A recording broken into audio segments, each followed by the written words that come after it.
को लेकर अपने घर जाने लगे। जैसे ही घर में पहुंचने लगे इतनी देर में तो घर में आवाज आ रही थी, ओम ब्रह्मवे स्वाहा, ओम विष्णवे स्वाहा, ओम इंद्राय स्वाहा, ओम प्रजापते स्वाहा। जैसे ही यज्ञ की आहुतियों की जब आवाज आई तो इतने में तुरंत दरिद्रता देवी तो भागी और भागकर पीपल के पेड़ के नीचे जाकर बैठ गए। दूसरा मुनि ने कहा, दरिद्रता चलो, ज्येष्ठा ये अपना घर है, तुम्हारा ससुराल, चलो। ज्येष्ठा देवी कहती है, महाराज मैं नहीं जा सकती, पहले या तो यज्ञ बंद करवाओ, पूजन बंद करवाओ, पाठ बंद करवाओ, अनुष्ठान बंद करवाओ, तब मैं तुम्हारे घर में आऊंगी। क्योंकि दरिद्रता उसी के घर में प्रवेश करती है जिसके घर में कभी पूजन पाठ नहीं होता। तो मैं इस घर में जाऊं कैसे? इसके घर में तो पूजन पाठ हो रहा है, मैं नहीं जाऊंगा। भगवान नारायण ने लक्ष्मी जी से विवाह कर लिया। दुस्सहा मुनि की पत्नी दरिद्रता पीपल के पेड़ के नीचे रहने लगी। इसलिए हमारे यहाँ हिंदू धर्म में पीपल का पेड़ घर में नहीं लगाया जाता, क्योंकि उसके नीचे कौन रहती है? जम के बोलो, दरिद्रता, ज्येष्ठा रहती है। अब दरिद्रता का निवास हो गया पीपल के पेड़ के नीचे। भगवान नारायण लक्ष्मी जी को लेकर घूमने के लिए चले। चलो थोड़ी देर, लक्ष्मी जी बोली मेरी बहन से नहीं मिले, चलो जरा मिलने। भगवान ने कहा चलो मिल के आते। और जो भगवान मिलने के लिए गए तो लक्ष्मी जी उनके मिठाई का डिब्बा ले गए। अपन किसी के यहाँ जाते हैं तो मिठाई लेकर जाते, मिठाई दे दे। और मिठाई ले जाकर जो दिया, दीदी ओ दीदी, दीदी बोली हाँ ले, मैं तेरे लिए क्या लाई हूँ ले। और जो मिठाई का डब्बा दिया, इतने में दरिद्रता ने खोल कर देखा तो उसमें मिठाई थी। दरिद्रता को क्रोध आ गया और दरिद्रता ने कहा, लक्ष्मी तुझे मालूम नहीं कि मुझे प्रिय क्या, मुझे क्या अच्छा लगता है? लक्ष्मी जी ने कहा, मैं जानती हूँ तेरे को खट्टा और तीखा प्रिय है, मैं जानती हूँ तुझे खट्टा अच्छा लगता है, तीखा अच्छा लगता है, तो फिर मिठाई क्यों लाई? तो लक्ष्मी जी बोली, मेरे को लगा कि हो सकता है शादी के बाद तू चेंज हो गई हो, बदल गई, इसलिए मैं तेरे लिए मिठाई का डब्बा उठाकर फेंक दिया दरिद्रता। और दरिद्रता ने फेंका। भगवान नारायण देख रहे थे। लक्ष्मी जी ने कहा चले, भगवान विष्णु के चलो, चलिए। ये दरिद्रता को खट्टा और तीखा प्रिय है और लक्ष्मी को जम के तो बोलो मीठा। इसलिए हमारे हिंदू धर्म की रीति है, आज भी दुकान के बाहर, घर के बाहर नींबू मिर्ची टांगी जाती है। मिठाई रसगुल्ले में क्या टांगते हैं? नींबू मिर्ची। और मिठाई कहाँ रखी जाती है? घर के अंदर। तीखा और खट्टा बाहर और मिठाई अंदर। उसका केवल, कई लोग कहते हैं नींबू मिर्ची इसलिए टांगते हैं नजर नहीं लगे। नजर नहीं, लक्ष्मी और दरिद्रता ये दोनों बहन का नियम है। प्रतिदिन सुबह से लेकर शाम तक ये प्रतिदिन घूमने के लिए निकलती है। प्रतिदिन ये इनका काम ही है घूमना, दोनों बहनों, दरिद्रता और लक्ष्मी। जब इनको भूख लगती है तो दोनों घर में प्रवेश करना चाहती हैं। और जैसे ही घर में प्रवेश करना चाहती हैं तो जिसके जैसी दोनों चलती हैं तो इतने में दरिद्रता देख लेती है कि मेरा भोजन तो बाहर ही टंगा है, तो दरिद्रता खाकर बाहर की बाहर चली जाती है और लक्ष्मी मिठाई के चक्कर में अंदर प्रवेश कर जाती है। लक्ष्मी लक्ष्मी अंदर प्रवेश कर।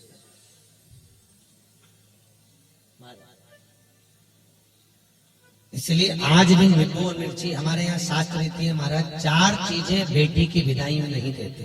कितनी चीजें? 4। पहली झाड़ू, क्या? झाड़ू। दूसरे नंबर पर चलनी, आटा छानने की चलनी।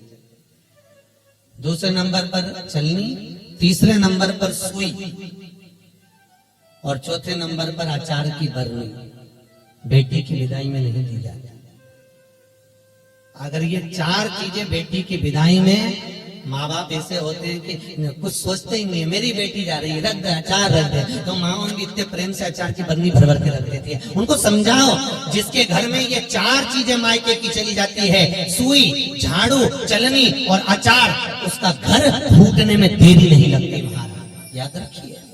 उसके घर में फूट डले, पति पत्नी में फूट डलेगी, सास बहू में फूट डलेगी, भाई भाई में फूट डलेगी। तो लोग कहते हैं अच्छा खासा परिवार था, जब से बहू आई तब से घर में ऐसा उपद्रव मच रहा। उपद्रव क्यों मच रहा है? उसका कारण है क्योंकि तुम उसके घर का अचार खा गए। वो बनवा के लिए ही हो, तुमने खा लिया। और अभी भी कह रहे हो हमारी बहू की माँ बहुत अच्छा अचार बनाती है, तुम मंगवा लो जा और मंगवा लो खा। महाराज पहले बेटी की विदाई में भेजते थे बड़ी पापड़, और पहली विदाई में बेटी के भेजते थे बेटी के साथ में मैदे की पूड़ी, एक डलिया में कपड़े में बांधकर, उसमें ना तो नमक डलता था ना उसमें शक्कर डलती थी। क्यों?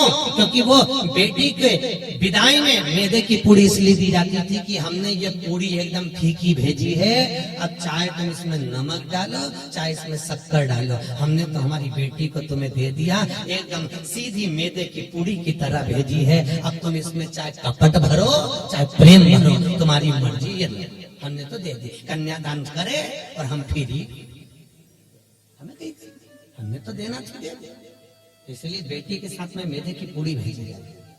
मैदे की क्या बोलते हैं उसको, खाजा बोलते हैं, बड़े बड़े ले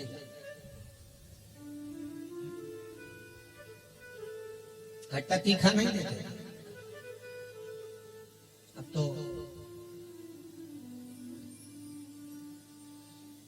पहले तो ब्राह्मण की थाली में भी खट्टा नहीं परोसा जाता था, और तीखा भी, मिर्ची भी इतनी नहीं डालते थे कि ब्राह्मण की थाली में तीखा। आज के जमाने में तो पंडित लोग ही कह देते लाओ जरा अचार हो तो लिया बनने का।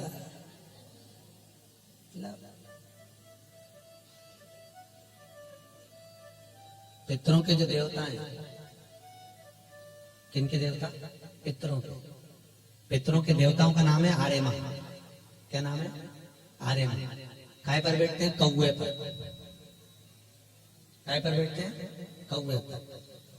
और पितरों के देवता जब आर्यमा श्राद्ध पक्ष में जब घूमने के लिए निकलते हैं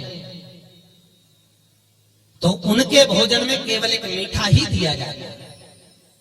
आज के जमाने में सब्जी बनने लगी साफ श्राद्धों में, नहीं तो केवल खीर और पूरी बनती थी, गुलाब जामुन रसगुल्ला बनता था, ये बनाकर खूब खिलाते थे, मंगोड़ा बनता था। पर अब सब्जियां बनने लगी, अब तो लोग श्राद्ध में भी अचार परोस देते हैं। पर कितनी वर्ज्यता है महाराज, कितनी वर्ज्यता। श्राद्ध पक्ष में अगर राई से तुमने सब्जी को छोक दिया, काय से छोका है? राई से। सब्जी को अगर छोक दिया और वो सब्जी और पूरी तुमने छत पर ले जाकर पटक दी, तुम कितना भी कौवा को बुलाना, कौवे का बाप नहीं उसको भोग लगाएगा, लगा ही नहीं सकता। कितनी भी तुम सब्जी अगर राई से छुकी है, और अगर राई बिना सब्जी है तो तुम पटक कर जाओगे, कौवा आएगा लेकर चलेगा, बुलाने की भी जरूरत नहीं है कि तू आ और खा, तुमने पटका और खा कर जाएगा। अरे तुमने डाला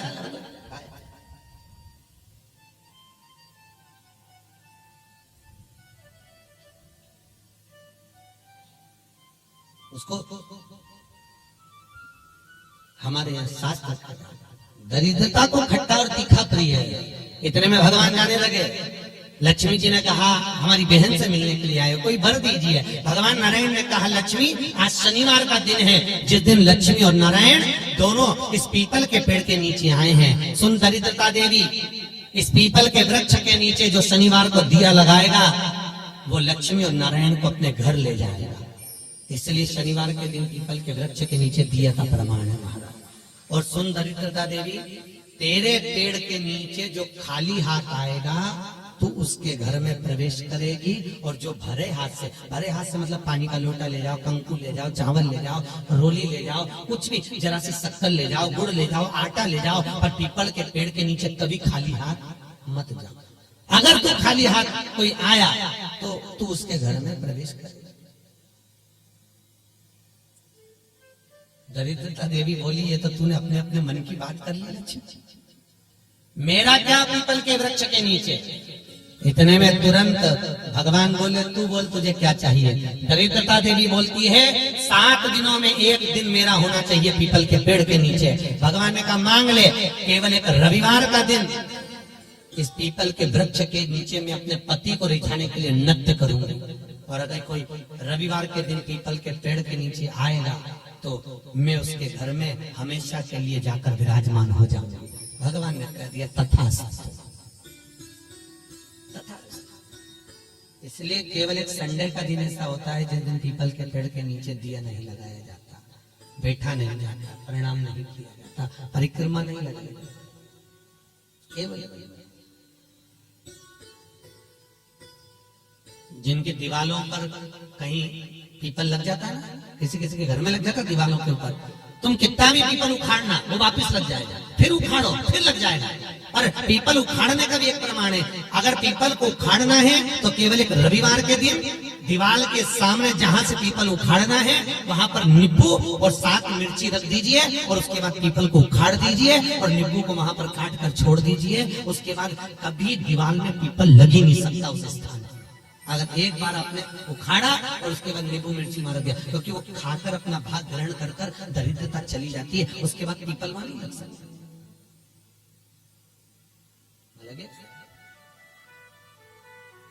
दरिद्रता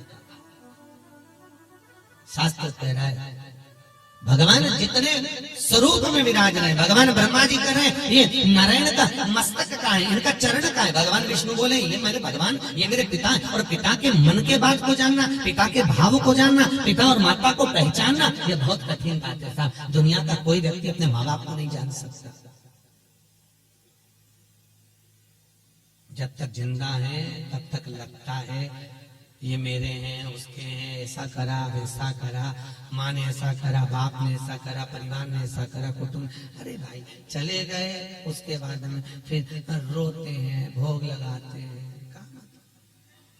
जीते जी दंगम दंगा, मरे पीछे पहुंचा दी दंगा। क्या मतलब?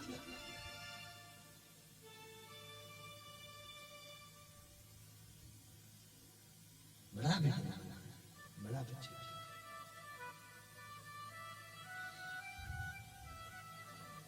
कर सेवा तू लगन लगाकर, मन में सच्चा भाव जगाकर, ये की आंखें खोलो रे, जय श्री कृष्णा बोलो रे। तुम मन लगाकर, चित्त लगाकर, अपने मन की वृत्ति को परमात्मा तक ले जाकर भाव से तुम परमात्मा को रिझाओ तो सही। कई लोग कहते हैं हमारी माँ कपट रखती है, हमारे पिता हमको अपशब्द कहते हैं, हमारी माँ हमारी सास हमको आड़त। बोलने दो, उनको बोलने का काम है, बोलो। और याद रखना जितनी जितनी तुम्हारी बुराई होगी तुम उतने उतने स्वस्थ होते चले जाओगे, उतने परसेंट। आपको पहले कथा कही थी, 4 धाम मंदिर में एक राजा बीमार पड़ गया, उसका काया गल गल कर नीचे टपकने लगी, काया का रोग हो गया। राजा ने सारे डॉक्टरों को दिखाया, इलाज नहीं मिला। तब गुरुजी के पास गया, गुरुदेव मेरे को बीमारी हो गई। गुरुजी बोले डॉक्टर को दिखाया? हाँ गुरुजी, पर मैं ठीक नहीं हुआ। गुरुजी ने कहा तेरा बड़ा भाई था कहाँ है? तो कि वो तो मर गया। भाभी है? हाँ। कहाँ है? राजभवन में। एक काम करा कर, चुपचाप से किसी को मालूम मत पड़ने देना, भाभी के कमरे के बाहर जब भाभी सो जाए तो चटाई डाल के रजाई ओढ़ के सो जाओ, ठीक हो जाऊंगा। हाँ। अब गुरु तो ऐसे आड़े टेढ़े उपाय बताते हैं, गुरुओं का तो काम ही, गुरु तो गुरु, बस उनने तो बोलना तो बोल दिया।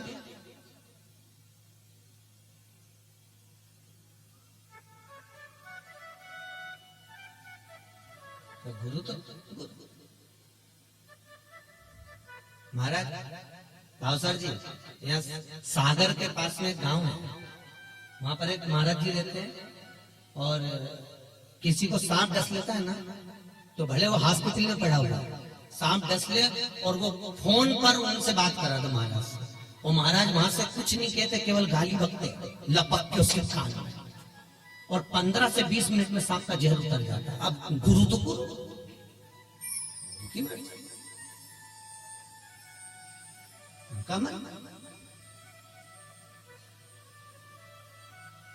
ये यहीं की बात तुम्हारे उज्जैन के पास में बाबा आगर के आगे एक गांव है कोई सा, वहां बिच्छू का जहर उतारा जाता है। किसी को बिच्छू काटा हो तो उसको ले जाए और ले गए, या कुत्ता काटा हो तो ले जाओ और ले गए, जैसी तो वैसी। तुमने बस जाके किया, महाराज इसको कुत्ता काट गया, वो उठ के आएगा, बोलेगा चलेगा कुछ नहीं, ऐसा देगा धर के गाल पे और कहते जा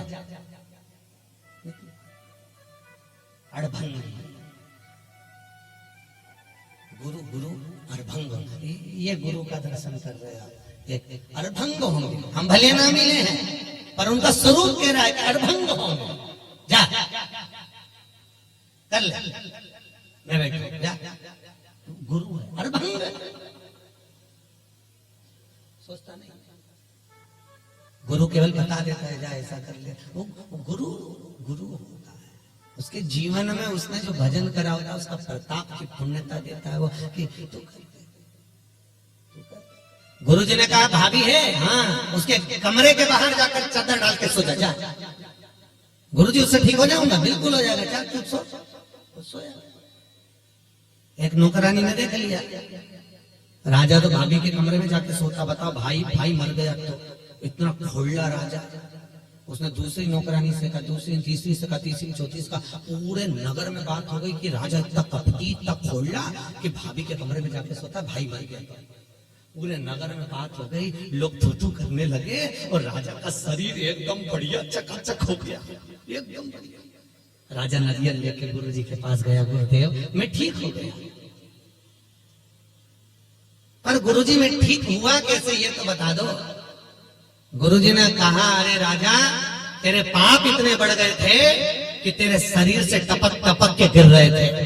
उन पाप को समाप्त करने के लिए मैंने चारों तरफ तेरी इतनी बुराई करवाई कि तेरा पाप कट गया, और पाप कट गया तो तू ठीक हो गया। तो याद रखना, तुम देखना एक बहू और एक सास, बहू की उम्र 25 साल की रहे, 30 साल की रहे तो कहीं उसका घुटना दुखे, कहीं कमर दुखे, कहीं पीठ दुखे, कहीं सिर दुखे, 24 घंटा बहू का कुछ ना कुछ दुखता ही रहे। और एक बूढ़ी सास 70 साल 60 साल की, तो वो भी मंदिर तोड़ तोड़ के चली जाए, चकाचक घूमती फिरे, ना हाथ दुखे ना पांव दुखे। तो कई बहुओं को लगे हमारी सास तो देखो गजब की सास, 70 साल अभी भी महाकाल की आरती करे, ने अभी भी मंगला करे, ने अभी भी दौड़ी जाए और अभी भी ऐसा कर ले, अभी भी ऐसा कर ले। तो कारण क्या है उसका? केवल इतना सा